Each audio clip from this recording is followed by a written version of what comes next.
Eu vou falar da operação contra o chefão dos coiotes, o homem que é suspeito de faturar milhões com envio ilegal de brasileiros para os Estados Unidos. Infelizmente, muitos ainda se arriscam. O que você vai ver agora é uma reportagem surpreendente e muito bem feita, que vai mostrar o caminho percorrido por muitos moradores de São Paulo e de outros lugares do Brasil. Esse coiote cobrava 60 mil reais por pessoa. Você de repente está aqui, em algum lugar da região de São Paulo, e você descobre que é possível chegar nos Estados Unidos sem passaporte, sem passagem de avião, sem visto americano, simplesmente furando o bloqueio por terra entre o México e os Estados Unidos. Aí você pergunta, mas como? E o coiote começa a te seduzir. Olha, você pode chegar no México de ônibus, se você quiser você pode ir de avião, mas depois pode deixar que nós vamos dar um jeito. E é tranquilo. E as pessoas acreditam que sim. Só que esta travessia pode custar a vida.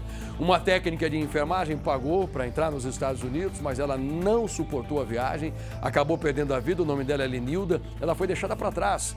Quando esse coiote, que promete facilidade, percebe que a pessoa está debilitada, o coiote, sem nenhum tipo de misericórdia, ele faz uma analogia como se fosse um grupo de lobos. Olha, no Alcateia é o seguinte, se tiver um lobo doente, ele é deixado para trás. Porque esse lobo doente vai prejudicar o restante. Então, me desculpa, você vai ficar para cá. Só que aquele lobo que é deixado para trás é deixado para morrer. E ninguém se preocupa. Pensando nos outros que querem chegar a um destino, a mulher fica para morrer e ela manda um áudio para a família que nós conseguimos acesso. Essa reportagem é para abrir os seus olhos, porque tem muita gente aqui em São Paulo que ainda pensa que contratar um coiote é uma boa saída. Põe no ar.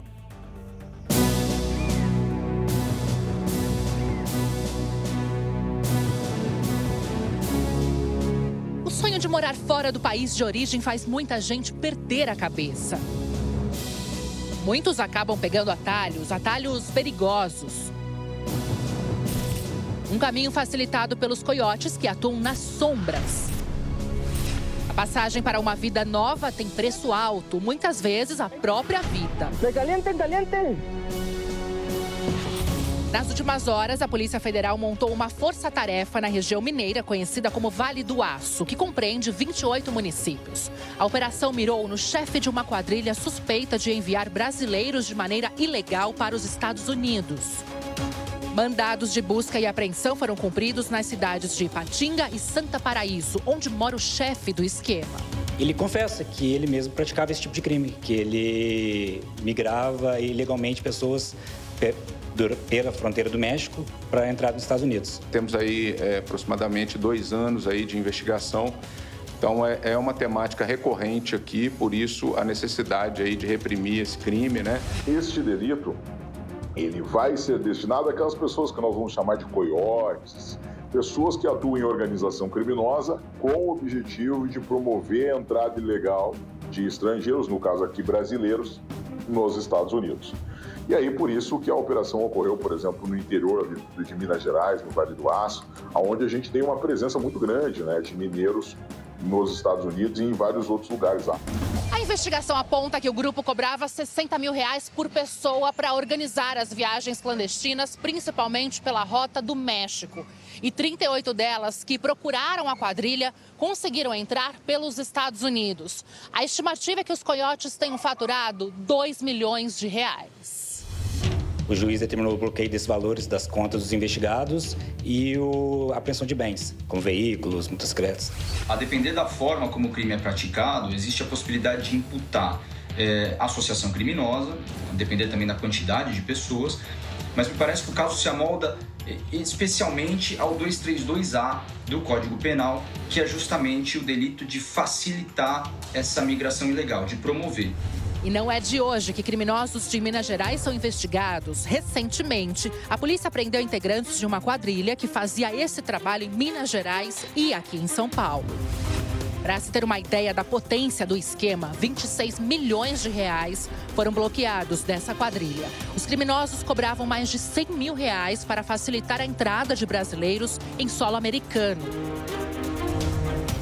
Nos endereços ligados à quadrilha foram encontrados dólares, reais e armas. O trabalho da Polícia Federal revelou que os investigados foram responsáveis pela imigração ilegal de pelo menos 250 brasileiros para os Estados Unidos. Todos eles iam principalmente pela fronteira com o México. E os coiotes eram impiedosos. Se a pessoa não honrasse com a dívida, a família era cobrada aqui no Brasil. Monterrey é uma das maiores cidades do México, destino escolhido por muitas pessoas que querem entrar nos Estados Unidos pelo método ilegal e nada convencional. Sol a pino, fome e sede. Na rota perigosa, apenas uma imensidão de areia quente por companhia. Um futuro incerto. Para fazer a travessia é preciso uma autorização. São os cartéis que permitem ou não a passagem. Como são as claves? Si tú intentas cruzar sin clave y te agarran, estás perdido. La clave significa que tu tienes autorización para pasar los carteles. Así es. Esa es la clave, es la que te salva la vida. O coiote-chefe vai à frente e também se preocupa. Vamos encontrar aqui sofrimento. Aqui podemos encontrar sofrimento. É possível cruzar com alguns animais, cobras e até esqueletos humanos. Felipe deixou para trás a esposa grávida. Es lo que me motivó a hacer esta aventura, todo sea por dar una mejor vida. Ese es el sacrificio más grande que he hecho y aposté a eso, darle un mejor futuro a ella. É hora de parar. Falta pouco para chegar à fronteira. Daqui para frente, coiotes se despedem dos imigrantes que, ao chegarem aos Estados Unidos, são imigrantes ilegais. Mas nem todos conseguem. Lenilda decidiu atravessar de forma ilegal. Ela e mais 3 amigos contrataram um coiote para entrar nos Estados Unidos pelo México, no dia da viagem a pé. A auxiliar de enfermagem não aguentou fazer o percurso. Foi deixada para trás. Ela, infelizmente, não teve forças para realizar todo o percurso e foi abandonada pelos outros brasileiros que estavam junto com ela e pelos coiotes que também faziam esse percurso junto com ela. Lenilda ainda conseguiu enviar mensagens para a família, um pedido de socorro. Escondida, manda ela trazer uma água para mim, que eu não estou aguentando de sede.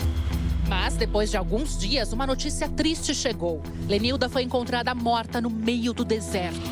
Eu tenho uma empresa, né, que mexe sobre negócio de imigração, essas coisas assim. Aí eu contratei ele para procurar o corpo dela, né? Na verdade, a gente contratou para encontrar ela, não sabia se estava viva ou se estava morta. Aí, infelizmente, ele me deu a notícia que acharam o corpo dela. Na melhor das hipóteses, se forem pegos por autoridades, os ilegais são deportados. Foi uma coisa que a gente foi buscar nos Estados Unidos, um sonho, e infelizmente não deu certo. Na pior situação, morte. Iron era o filho mais velho de Beatriz. Tinha a vida toda pela frente, sonhos.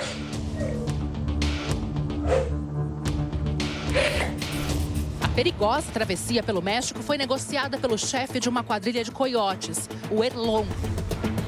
Beatriz guardou a última mensagem que recebeu do filho. Estou em Mexicali ainda. A gente vai atravessar hoje. Quando eu tiver indo atravessar, eu te falo. Eu estou bem, sim. Graças a Deus. Iron não conseguiu. Passou mal no deserto e foi enterrado como indigente em Tijuana, no México. E o que mais dói é o Erlon não ter falado com a gente, não. O Iron passou mal, faleceu. A gente ia fazer o impossível, fazer uma vaquinha, fazia o que for, para trazer o corpo dele, né? Sonhos que custam a vida e despedaçam famílias, deixando apenas a saudade. No Brasil, a imigração irregular não se constitui crime, ela se constitui como um ilícito administrativo que estaria sujeitando o estrangeiro a deportação se ele entrou regular e ficou irregular depois, ou então a repatriação se tentou entrar irregular e não conseguiu. Os impiedosos coiotes não esperam, deixam sonhadores para trás como bagagem pesada que atrapalha a viagem.